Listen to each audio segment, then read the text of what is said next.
నమస్తే, welcome to Raj news. నేను శాలిని. ఇక డీటెయిల్స్ చూద్దాం. రాష్ట్రంలో సంచలనం సృష్టించిన ఆన్లైన్ బెట్టింగ్ యాప్ కేసులో సిఐడి దూకుడు పెంచింది. ఈ క్రమంలోనే దేశవ్యాప్తంగా స్పెషల్ ఆపరేషన్ చేపట్టింది తెలంగాణ సిఐడి. రాజస్థాన్, గుజరాత్, పంజాబ్ లోని వివిధ ప్రాంతాల్లో సోదాలు చేపట్టింది. 6 బృందాలతో రంగంలోకి దిగిన సిఐడి 8 మంది ఆన్లైన్ బెట్టింగ్ యాప్ ఆపరేటర్లను అరెస్ట్ చేసింది. నిందితుల నుంచి డేటాతో పాటు ఎలక్ట్రానిక్ పరికరాలను స్వాధీనం చేసుకుంది.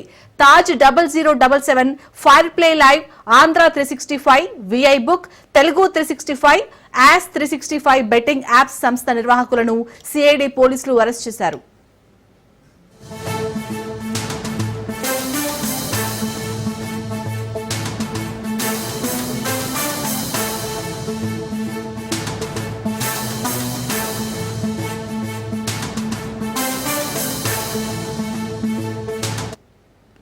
ఈ యాప్ నిర్వాహకులు ప్రజలను మోసం చేసి కోట్ల రూపాయలు కొల్లగొట్టినట్లు సిఐడి గుర్తించింది.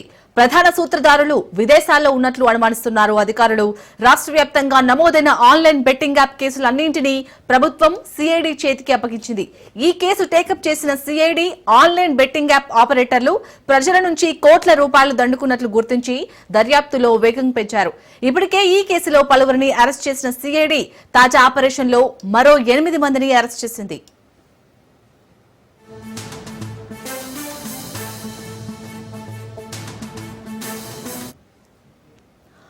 ఆన్లైన్ బెట్టింగ్ యాప్స్ ని ప్రోత్సహిస్తూ ప్రచారం చేసిన 28 మంది సెలబ్రిటీలపై, బెట్టింగ్ యాప్ ఆపరేటర్లపై కేసులు నమోదు చేశారు. అగ్ర హీరోల నుంచి యూట్యూబర్ల వరకు పోలీసులు కేసులు ఫైల్ చేశారు. దగ్గుబాటి రానా, విజయ్ దేవరకొండ, మంచు లక్ష్మి, ప్రకాష్ రాజ్, ప్రణీత, నిధి అగర్వాల్, శ్రీముఖి, వర్షిణి సౌందరరాజన్, అనన్య నాగల్ల, సిరి హనుమంతు, వాసంతి కృష్ణన్, శోభా శెట్టి, అమృత చౌదరి, నయని పావని, నేహా పఠాన్, పండు, పద్మావతి, ఇమ్రాన్ ఖాన్, విష్ణుప్రియ, హర్షసాయి, భయ్యా సన్నీ యాదవ్, శ్యామల, టేస్టీ తేజ, రీతు చౌదరి, బండారు శేషయాని సుప్రీతపై ఎఫ్ఐఆర్ ఫైల్ అయింది. రైట్, ఇక ఇదే అంశానికి సంబంధించి పూర్తి అప్డేట్స్ మా ప్రతినిధి రత్నకుమార్ అందిస్తారు. రత్నకుమార్, ఇటు ఆన్లైన్ బెట్టింగ్ యాప్ కేసులో అయితే సిఐడి చేపట్టిన స్పెషల్ ఆపరేషన్ లో ఎలాంటి కీలక సమాచారాన్ని రాబట్టారు? అలాగే ప్రధాన సూత్రధారులు అటు విదేశాల్లో ఉన్నట్టుగా తెలుస్తుంది. అప్డేట్స్ ఏంటి? బెట్టింగ్ యాప్స్ ప్రమోషన్ కు సంబంధించి ఇప్పటికే పంజగుట్ట పిఎస్ లోను, అలాగే మియాపూర్ పోలీస్ స్టేషన్ లో పలువురు సోషల్ మీడియా ఇన్ఫ్లుయెన్సర్లు, టీవీ నటులు, బిగ్ బాస్ కంటెస్టెంట్లు, అలాగే సినీ స్టార్స్ మీద కేసులు నమోదయ్యాయి. కేసులు నమోదైన అనంతరం ఇందులో పెద్ద ఎత్తున మనీ లాండరింగ్ జరిగిందన్న ఉద్దేశంతో ఒకవైపున ఈడీ అధికారులు సైతం ఎవరైతే ఇందులో కేసులు నమోదైనటువంటి వ్యక్తులు ఉన్నారో వాళ్ళ మీద ఈసీఐఆర్ నమోదు చేసి వాళ్ళను విచారణకు కూడా పిలవటం జరిగింది. ఈ కేసుకు సంబంధించి హీరో విజయ్ దేవరకొండ, నటుడు ప్రకాష్ రాజ్, అలాగే నటి మంచు లక్ష్మి తదితరులు ఈడీ విచారణకు కూడా హాజరవడం జరిగింది. అయితే బెట్టింగ్ యాప్స్ ప్రమోషన్ కు సంబంధించి కూడా మరీ ముఖ్యంగా ఇతర రాష్ట్రాల నుంచి కూడా ఆయా బెట్టింగ్ యాప్లను ఆపరేట్ చేస్తున్నారు అనేటువంటి విషయాన్ని నిర్ధారణకు వచ్చిన తర్వాత ఈ కేసు ఎప్పుడైతే సిఐడి చేతికి వెళ్ళిందో సిఐడి అధికారులు కేసు ఇన్వెస్టిగేషన్ ను స్పీడప్ చేశారు. ఇప్పుడు తాజాగా దాదాపు 6 బృందాలు రాష్ట్రాల్లో 6 ప్రదేశాల్లో సోదాలు నిర్వహించడం జరిగింది.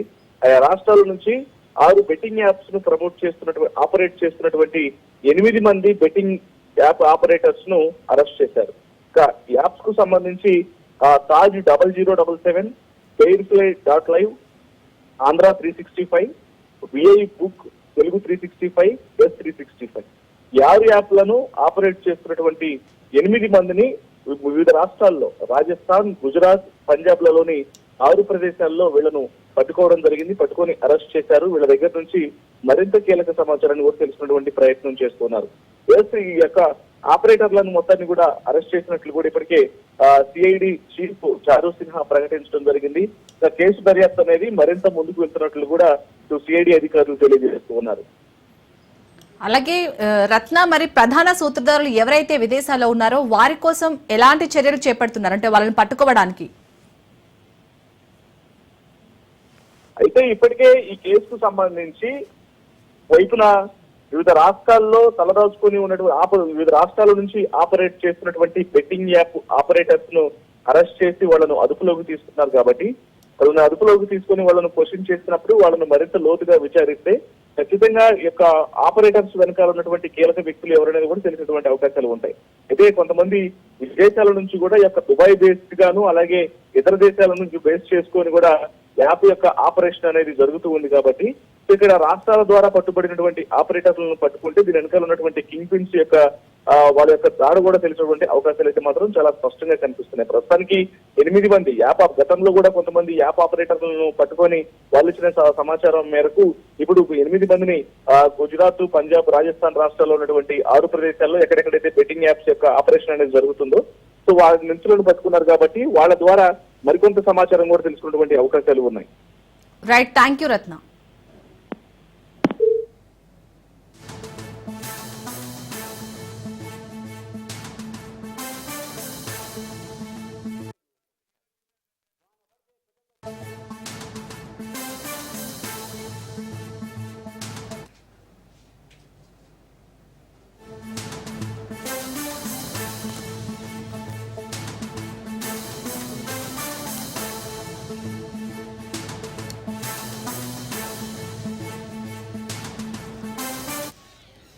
సూర్యాపేట జిల్లా కోదాడ నియోజకవర్గంలోని మోతే మండలం సర్వారం PACS వద్ద యూరియా కోసం రైతులు తెల్లవారుజాము నుంచే క్యూ కట్టారు.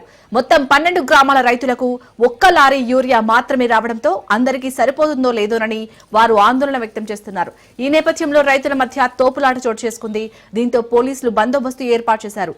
యూరియా కొరత కారణంగా రైతులు ఇబ్బందులు పడుతున్నారు.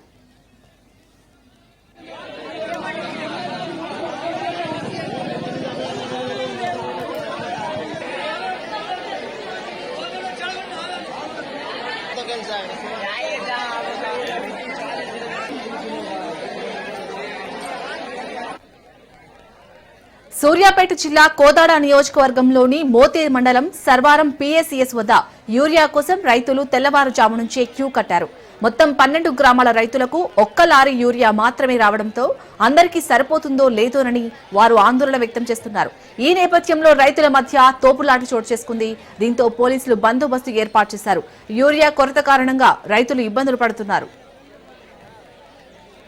రైట్, ఇక ఇదే అంశానికి సంబంధించి పూర్తి అప్డేట్స్ మా ప్రతినిధి పుల్లారావు అందిస్తారు. పుల్లారావు, ప్రజెంట్ అక్కడ సూర్యాపేట జిల్లాలోని కోదాడ నియోజకవర్గంలో మోతే మండలం సర్వారం PACS వద్ద పరిస్థితి ఏ విధంగా ఉంది? దాదాపు 12 గ్రామాల ప్రజలందరికీ కలిసి అంటే రైతులందరికీ కలిసి ఒక్క లారీ యూరియా మాత్రమే వచ్చినట్టుగా తెలుస్తుంది. అప్డేట్స్ ఏంటి? యూరియా కోసం అందరూ మాత్రం పూర్తి స్థాయిలో వెంటాడుతున్న పరిస్థితి ఉమ్మనగర్ జిల్లా వ్యాప్తంగా కూడా కనబడుతున్న నేపథ్యం ముఖ్యంగా ఈరోజు సూర్యాపేట జిల్లా మోతే మండలం సర్వారం వద్ద మాత్రము 12 గ్రామాలకు సంబంధించిన రైతులు మాత్రం బాధపడిన పరిస్థితిని తెల్లవారుజామునే యూరియా కోసం చేసే అన్నదాతలు ఆ యొక్క PACS సెంటర్ చేరుకోవడం జరిగింది.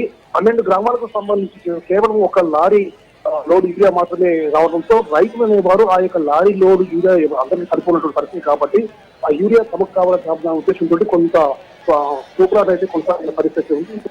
పోలీసులు ఆ యొక్క ప్రదేశంలో చేరుకుని ఆ యొక్క రైతులను మాత్రం పూర్తిగా కంట్రోల్ చేశారు. అదేవిధంగా రైతులు మాత్రం ఈ సమయంలో మాత్రం పోలీసులతో కూడా వాగ్వాదం దిగిన పరిస్థితి నేపథ్యం. ఎందుకంటే మీరందరూ కూడా ఈ విధంగా బందోబస్తు చేయడానికి వస్తున్నారు, కాకపోతే అధికారులు అనే వారు కూడా ఎవరు రానటువంటి పరిస్థితి ఉంది.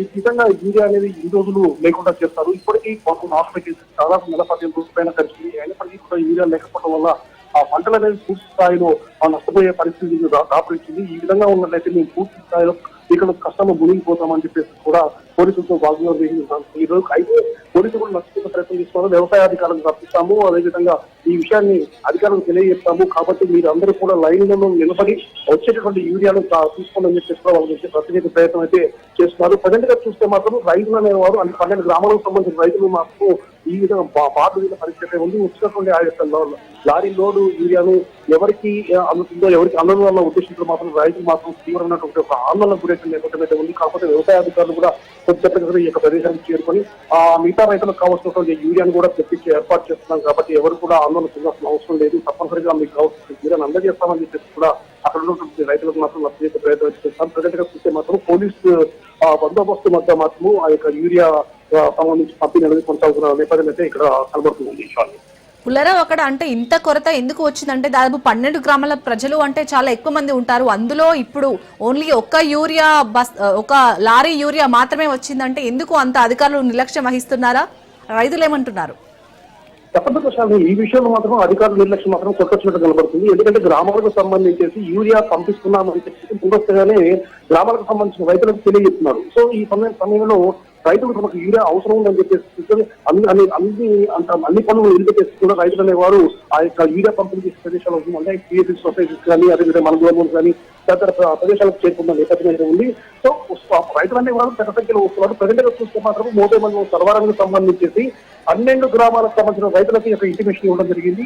12 గ్రామాలకు సంబంధించిన రైతులు అనేవారు పెద్ద సంఖ్యలో చేరుకున్నారు. కానీ అక్కడ చూస్తే మాత్రము కేవలం లారీల్లో సంబంధించిన యూరియా మాత్రమే వచ్చిన పరిస్థితి అయితే ఉంది. సో ఈ విధంగా 12 గ్రామాలకు సంబంధించిన రైతులకు ఒక లారీ లోడ్ యూరియా అనేది ఏ మాత్రం సరిపోయినటువంటి నేపథ్యంలో సో వచ్చినటువంటి రైతులందరూ కూడా తమకు యూరియా కావాలి, ఎందుకంటే పంటలకు తప్పనిసరిగా ఈ సమయంలో యూరియా వేస్తేనే పంటలు చేతికొచ్చే అవకాశం ఉంటుందని చెప్పి కూడా రైతులు భావిస్తున్నారు. సో ఈ సమయంలో మాత్రము అధికారులు అనేవారు నిర్దిష్టమైనటువంటి ప్రణాళికలతో లేకపోవడం వల్ల ఈ తతంగం అనేది స్థాయిలో కొనసాగుతుంది. అందుకోసం ఈ రైతులు అనేవారు రోడ్లు ఎక్కుతున్నారు, ధర్నాలు చేస్తున్నారు. అదేవిధంగా పూర్తి స్థాయిలో ప్రభుత్వాన్ని కూడా నిందిస్తున్న నేపథ్యం అయితే కనబడుతూ ఉంటుంది. ముఖ్యంగా ఈ విషయంలో మాత్రం ప్రభుత్వ తప్పిదంతో పాటు అధికారుల తప్పిదం మాత్రం కొట్టొచ్చినట్టు కూడా కనబడుతుంది. Right, thank you Pullarao.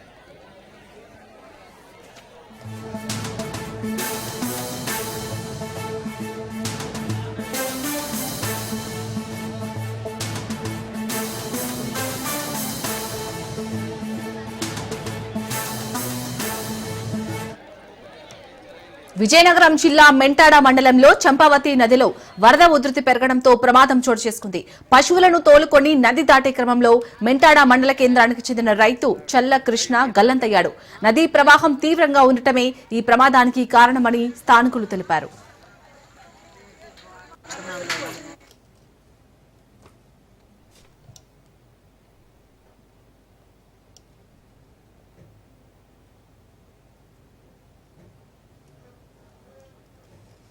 Nellore rural MLA Kotamreddy Sridhar రెడ్డిని హతమార్చే యత్నంపై సోషల్ మీడియాలో వినిపించిన రౌడీ గ్యాంగ్ మాటలపై పోలీసులు విచారణ జరిపారు.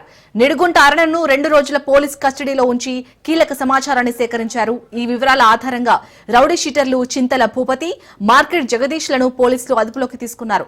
విచారణలో మరిన్ని పేర్లు బయటకు వచ్చే అవకాశం ఉందని పోలీసులు భావిస్తున్నారు. ఒక వర్గానికి చెందిన రౌడీ షీటర్లపైనే విచారణ జరుపుతున్నారన్న విమర్శలు పోలీసులపై వినిపిస్తున్నాయి. ఎన్నిసార్లు రాలేదు, ఎన్నిసార్లు పడలేదు నేను. సరే పొద్దున చూసుకోండి, డబ్బు సమస్య రేపు పొద్దున చూసుకోండి.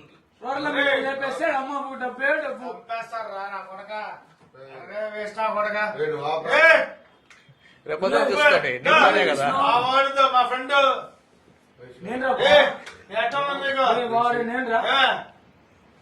ఎన్ని స్టేషన్ ఎన్నిసార్లు రాలేదు, ఎన్నిసార్లు పడలేదు నేను. సరే పొద్దున చూసుకోండి, డబ్బు సమస్య రేపు పొద్దున చూసుకోండి.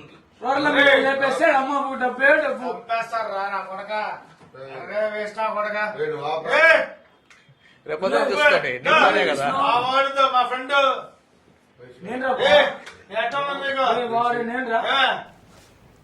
ఎన్ని స్టేషన్.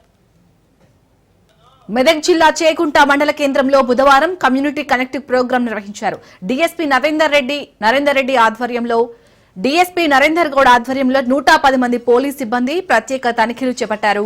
ఉదయం 6 గంటల నుండి 8 గంటల వరకు సాగిన తనిఖీల్లో సరైన ధ్రువపత్రాలు లేని 69 ద్విచక్ర వాహనాలు, 2 ఆటోలను స్వాధీనం చేసుకున్నారు. సైబర్ నేరాలపై ప్రజలకు అవగాహన కల్పించారు. నేరరహిత సమాజ నిర్మాణం కోసం ప్రతి ఒక్కరూ కృషి చేయాలని డీఎస్పీ నరేందర్ గౌడ్ పిలుపునిచ్చారు. గంజాయి, డ్రగ్స్ అక్రమ రవాణా చేస్తే కఠిన చర్యలు తీసుకుంటామని హెచ్చరించారు.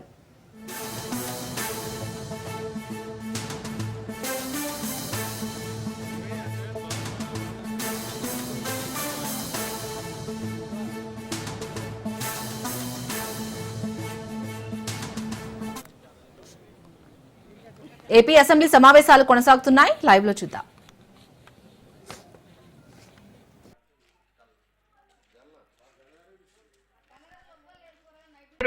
అంగీకరించండి. ఇది అందరు శాసనసభ్యులు కూడా ఉన్నటువంటి అన్ని ప్రదేశాల్లో ఉన్నటువంటి కామన్ ఇష్యూ అధ్యక్ష. వీళ్ళు చేసినటువంటి 101 కోట్ల పేమెంట్ లో 25% ఆఫ్ వర్క్స్ కూడా జరగలేదు అధ్యక్ష. మరి దానిని మనం ప్రోత్సహిస్తామా?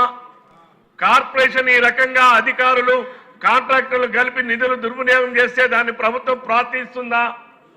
గౌరవ మంత్రి గారు చెప్పాలని చెప్పి నేను తమ ద్వారా నేను విజ్ఞప్తి చేస్తున్నాను అధ్యక్ష. మీరు తీర్మానం ప్రపోజ్ చేయండి, సభ ఆమోదం అడుగుదాం. డెఫినెట్ గా మీరు అవకాశం ఇచ్చేటప్పుడు తప్పనిసరిగా నేను ఇది చేస్తాను అధ్యక్ష. Sir, I move that this house resolves to constitute A special house committee to enquire into alleged misuse of funds allocated under AMRUT 2.4 scheme in Ahmedabad Valsa in particular. ఒక్క నిమిషం, ఆయన ప్రపోజ్ చేస్తున్నారు.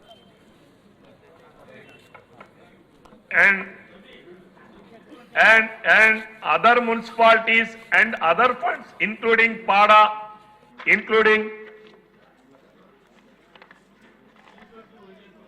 including PADA, G20, Airport Road, Vijayawada, CMO, Tadepalli, Rushikonda, Dr. Ambedkar Swaraj Maidan, Vijayawada, JHN Works.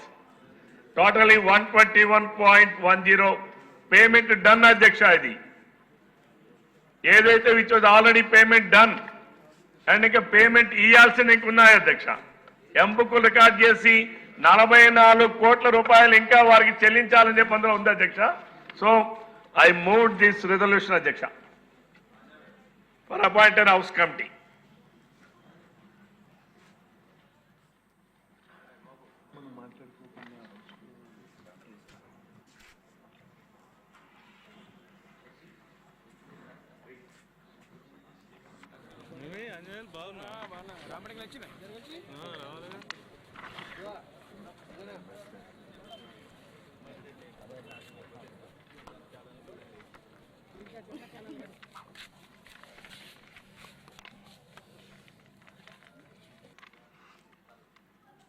ఈ విషయం మీద కాస్త సమయం తీసుకుని వీలైతే ఈ సమావేశాల్లోనే తిరిగి మళ్ళీ దీని మీద చర్చిద్దాం. రవికుమార్ గారు, మ్యాటర్ చాలా సీరియస్ మ్యాటర్.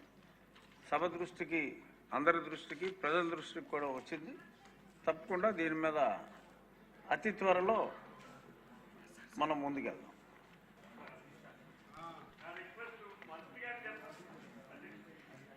మంత్రి గారు చాలా స్పష్టంగా 5 రెట్లు ఆ విషయంలో ఇవ్వటం జరిగిందన్నారు కాబట్టి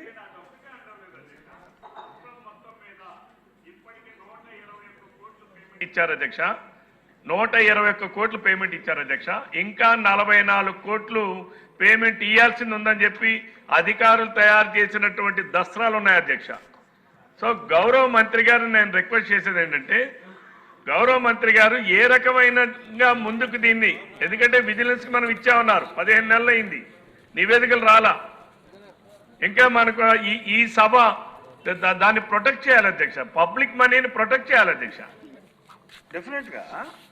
అంటే ఇప్పుడు మీరు ఒక ఎగ్జాంపుల్ని స్టడీ చేశారు, ఇంకొద్ది మంది కొన్ని ఎగ్జాంపుల్స్ చెప్పారు కాబట్టి కాస్త స్టడీ చేసి తప్పకుండా నిర్ణయం అతి త్వరలో మనం తీసుకుందాం. మీ తీర్మానం మీద నిర్ణయం తీసుకుందాం.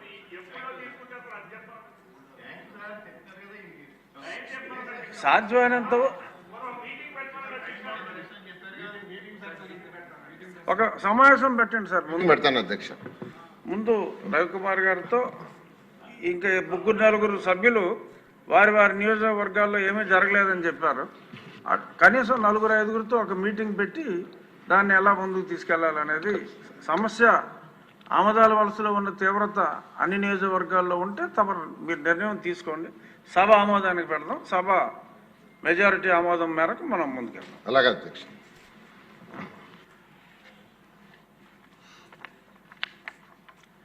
ఇప్పుడు ఎజెండాలో పేర్కొన్న పత్రాలు సభ సమక్షంలో ఉంచినట్టుగా భావించాలి. ఇప్పుడు ప్రభుత్వ బిల్లులు. సాంఘిక సంక్షేమ, విభిన్న ప్రతిభావంతుల మరియు వయోవృద్ధుల సంక్షేమ, సచివాలయముల మరియు గ్రామ వాలంటీర్ల శాఖ మంత్రి గారు ఆంధ్రప్రదేశ్ గ్రామ సచివాలయములు మరియు వార్డు సచివాలయముల సవరణ బిల్లు 2025ను ప్రవేశపెట్టేందుకు అనుమతి కోరుతారు.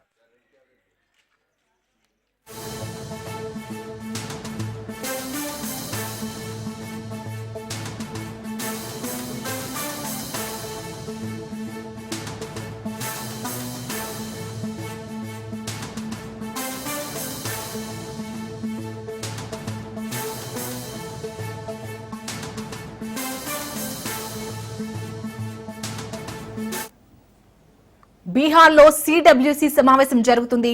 బీహార్ అసెంబ్లీ ఎన్నికల నేపథ్యంలో కాంగ్రెస్ పార్టీ పాట్నాలో సమావేశం నిర్వహిస్తుంది. బీహార్ ఎన్నికల్లో ప్రచార వ్యూహం, ఓట్ చోరీ, పార్టీ సంస్థాగత మార్పులపై సిడబ్ల్యూసీలో చర్చించనున్నారు. సమావేశానికి ఏఐసీసీ చీఫ్ ఖర్గే, రాహుల్, సోనియా, కాంగ్రెస్ పాలిత రాష్ట్రాల సీఎంలు పాల్గొన్నారు. సిడబ్ల్యూసీ సమావేశంలో తెలంగాణ సీఎం రేవంత్, మంత్రులు పాల్గొన్నారు.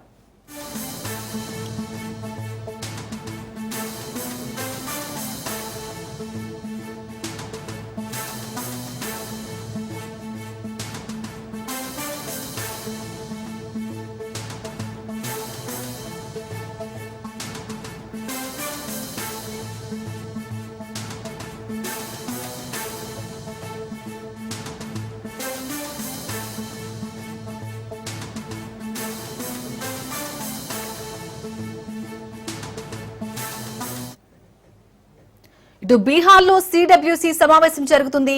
బీహార్ అసెంబ్లీ ఎన్నికల నేపథ్యంలో కాంగ్రెస్ పార్టీ పాట్నాలో సమావేశం నిర్వహిస్తుంది. బీహార్ ఎన్నికల్లో ప్రచార వ్యూహం, ఓట్ చోరీ, ఎస్ఐఆర్, పార్టీ సంస్థాగత మార్పులపై సిడబ్ల్యూసీలో చర్చించనున్నారు.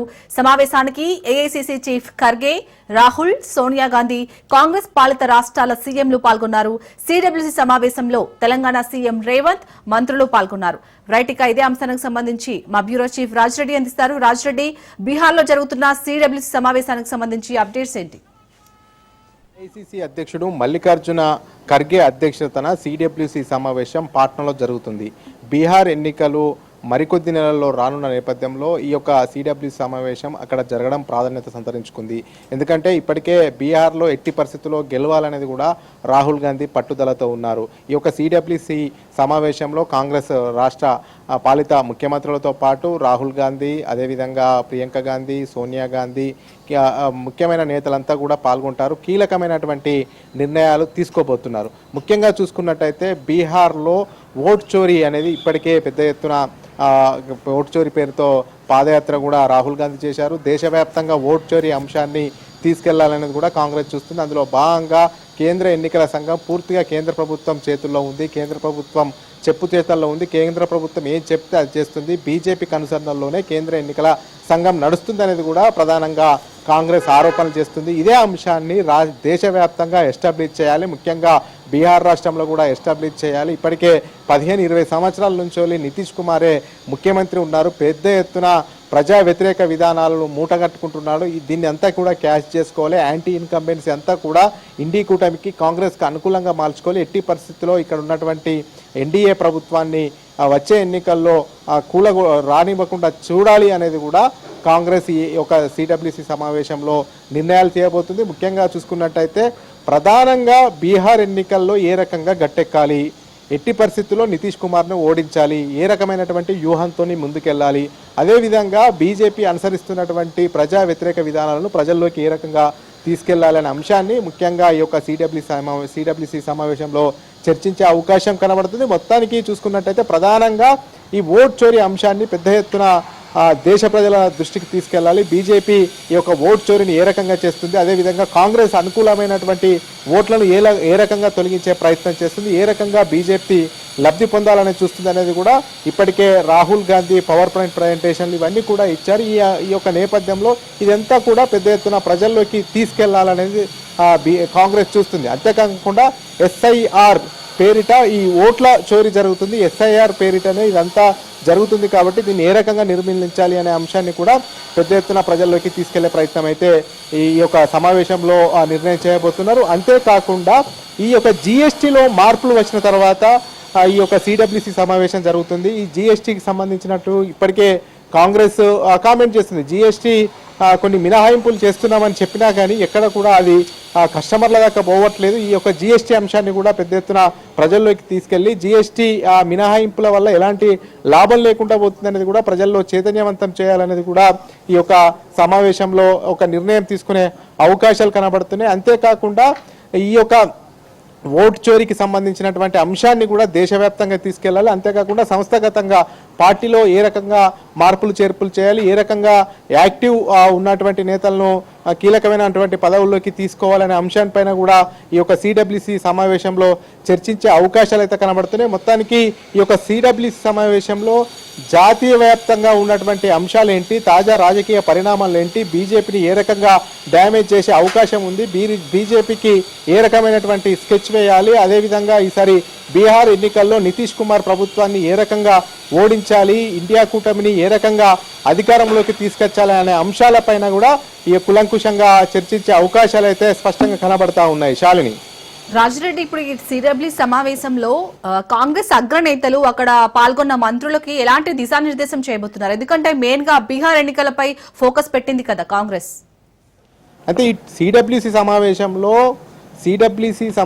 సిడబ్ల్యూసి సభ్యులు మాత్రమే పాల్గొంటారు. అదేవిధంగా కాంగ్రెస్ పాలిత ముఖ్యమంత్రులు, మన రాష్ట్రం నుంచి డిప్యూటీ సీఎంకు, అదేవిధంగా దామోదర్ రాజనరసింహకు, ఉత్తమ్ కుమార్ రెడ్డితో పాటు చల్ల వంశీచంద్ర రెడ్డికి, అదేవిధంగా ఇన్ఛార్జ్ మీనాక్షి నటరాజన్కు మాత్రమే ఈ యొక్క సిడబ్ల్యూసి సమావేశంలో అవకాశం ఉంది.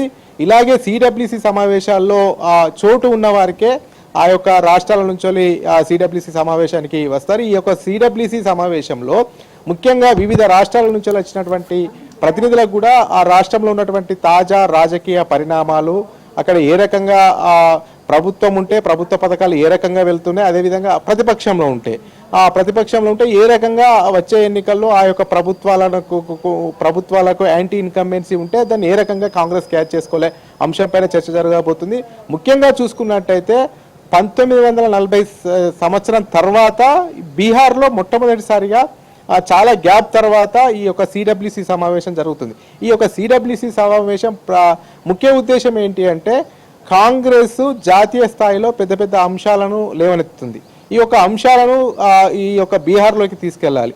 అంతేకాకుండా ప్రధానంగా కాంగ్రెస్ ఓట్ బ్యాంకును చోరీ చేస్తూ బీజేపీ కేంద్ర ఎన్నికల సంఘం ఇద్దరు కూడా మ్యాచ్ ఫిక్సింగ్ అనేది కూడా ప్రజల్లోకి తీసుకెళ్లాలి.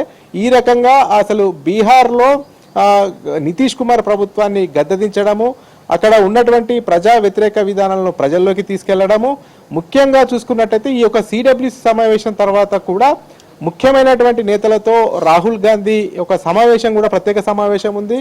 అంతేకాకుండా బీహార్ ఎన్నికలు సమీపిస్తున్నటువంటి నేపథ్యంలో రాహుల్ గాంధీ కూడా ప్రధానంగా కాంగ్రెస్ అంటే ఇండియా కూటమి అధికారంలోకి వస్తే ఏ రకమైనటువంటి కార్యక్రమాలు చేపడతాము, ఏ రకమైనటువంటి సంక్షేమ పథకాలు ఇస్తామనేది కూడా వివరించే అవకాశాలు అయితే స్పష్టంగా కనబడుతున్నాయి. Shalini, right, thank you Rajireddy.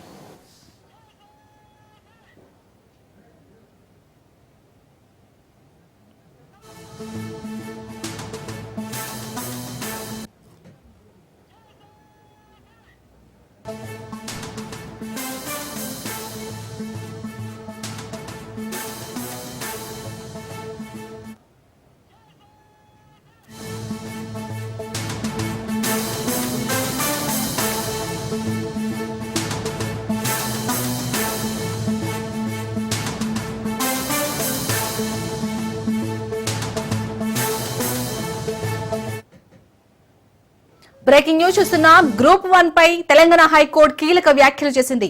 రాష్ట్రం ఏర్పడిన తర్వాత గ్రూప్ 1 పోస్టుల భర్తీలు 2014 నుండి రిక్రూట్మెంట్ జరగలేదని హైకోర్టుకు ప్రభుత్వ న్యాయవాది తెలిపారు. దీనిపై చీఫ్ జస్టిస్ ఆశ్చర్యం వ్యక్తం చేశారు. 2014 నుండి అసలు గ్రూప్ 1 రిక్రూట్మెంట్ జరగలేదా అని ఆశ్చర్యపోయారు. అలాగే టీజీపీఎస్సీ ఆంథోరైజ్ గా 2014 నుండి ఉన్నట్లు తెలిపారు. అనంతరం గ్రూప్ 1 సమస్యపై తదుపరి విచారణను అక్టోబర్ 15 వరకు వాయిదా వేస్తున్నట్లు హైకోర్టు ప్రకటించింది.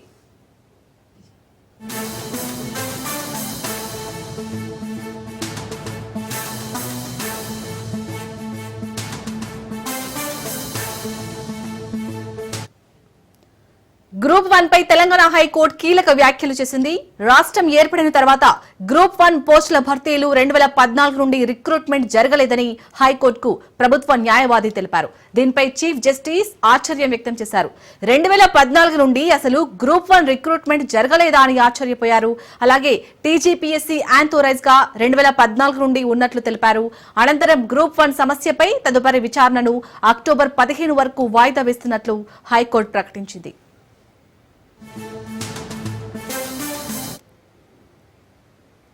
ఫ్రైట్ దీనికి సంబంధించి పూర్తి అప్డేట్స్ మా ప్రతినిధి రత్న అందిస్తారు. రత్న, ఇటు గ్రూప్ 1 పై తెలంగాణ హైకోర్టు చేసిన వ్యాఖ్యలను ఏ విధంగా చూడాలి? అప్డేట్స్ ఏంటి?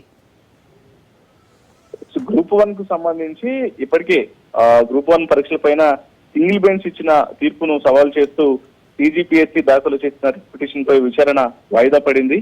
వచ్చే నెల 15వ తేదీకి వాయిదా వేస్తున్నట్లు తెలంగాణ హైకోర్టు డివిజన్ బెంచ్ బుధవారం నాడు అంటే వాళ్ళ విచారణ కొద్దిసేపటి క్రితం జరిగినటువంటి విచారణలో పేర్కొనడం జరిగింది. సింగిల్ బెంచ్ తీర్పును అసంబద్ధంగా అడ్వకేట్ జనరల్ వాదించడం జరిగింది. 14 ఏళ్ల తర్వాత గ్రూప్ 1 నిర్వహించారు. పబ్లిక్ సర్వీస్ కమిషన్ పారదర్శకంగా పరీక్ష నిర్వహించింది. గ్రూప్ 1 నిర్వహణలో రూల్స్ లో రివాల్యూషన్ అనేది లేదు అనేటువంటి విషయాలను కూడా ఈ వాదనల్లో అడ్వకేట్ జనరల్ వాదించడం జరిగింది. కేవలం రీకౌంటింగ్ మాత్రమే ఉందనేటువంటి విషయాన్ని ఆయన తెలియజేశారు. కాబట్టి ఈ తీర్పు సహేతుకం కాదు అని వాదించడం జరిగింది. అయితే గ్రూప్ 1 మెయిన్స్ ర్యాంకింగ్ లో అవకతవకలు జరిగాయన్న అభ్యంతరాల నడుమ ఆ ర్యాంకులను రద్దు చేసిన హైకోర్టు ఈ నెల 9వ తేదీన సంచలన తీర్పు ఇచ్చిన విషయం తెలిసిందే. తిరిగి రీవాల్యుయేషన్ నిర్వహించాలి, లేదంటే ఎగ్జామ్ ను రీకండక్ట్ చేయాలంటూ రిక్రూట్మెంట్ బోర్డుకు 8 నెలల గడువు విధించింది. ఈ తీర్పుతో ర్యాంకర్లు తీవ్ర ఆందోళన వ్యక్తం చేయగా మరోవైపు టీజీపీఎస్సీ హైకోర్టును ఆశ్రయించింది. దీంతో యొక్క తీర్పుకు సంబంధించి సింగిల్ బెంచ్ ఇచ్చినటువంటి తీర్పును సవాల్ చేస్తూ డివిజన్ బెంచ్ కు వెళ్లిన తర్వాత డివిజన్ బెంచ్ లో యొక్క తీర్పును 14వ తేదీకి వాయిదా వేస్తున్నట్లు కూడా ఆ కోర్టు స్పష్టం చేయడం జరిగింది. Right, thank you Ratna.